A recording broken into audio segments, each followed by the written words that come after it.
One of the interesting things about all this is that Turkey and Russia are right now beginning to be major role players in the Middle East.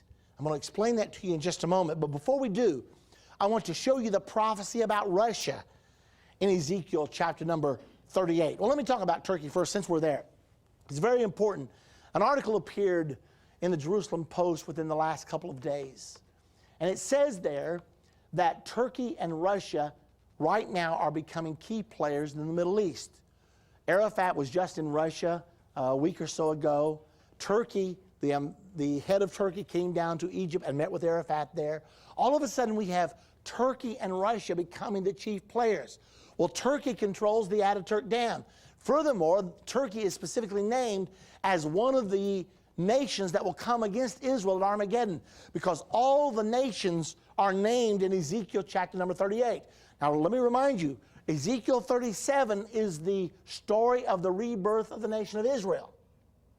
Bone coming against bone, joint coming against joint. But chapter 38 is the story of Satan's effort to kill and to destroy the nation of Israel. It's the story of the battle of Armageddon. Here's what it says in verse 3. And say, thus saith the Lord God, this is Ezekiel 38:3, behold, I'm against thee, O Gog, the chief prince of Meshech and Tubal. Meshech, I looked up the word in an unabridged dictionary, and it said it's the root word for Moscow or Moscow. Now here's a prophecy, 2,500 years old. I'm against thee, Gog, Magog, the chief prince of Moscow. There is a Tobol River in Russia. There is a province of Russia that was named Meshech province up until about 50 years or so ago.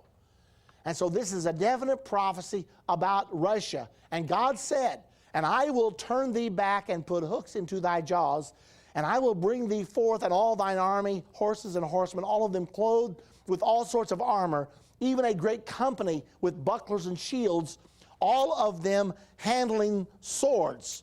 Persia, Ethiopia, and Libya with them, all of them with shield and helmet. Now here he is naming the nations that will participate in Armageddon. He names Persia, which is Iran. Iran was called Persia until about 50 years ago or so.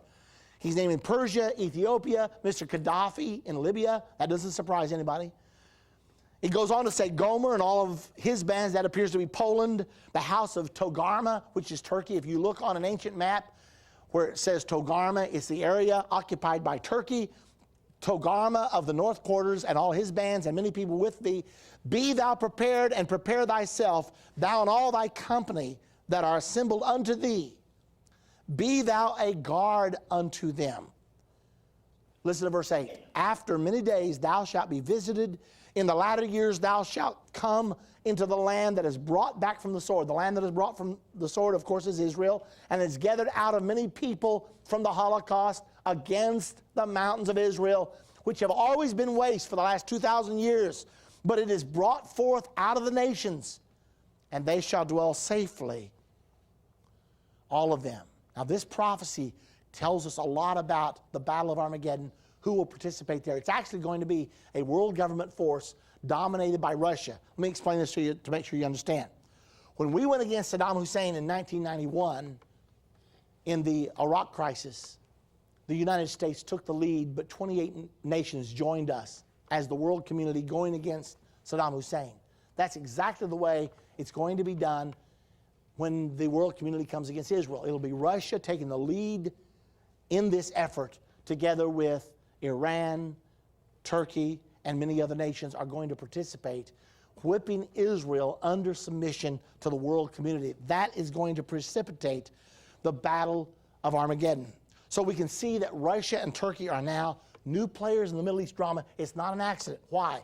Because Israel right now is preparing for the Battle of Armageddon.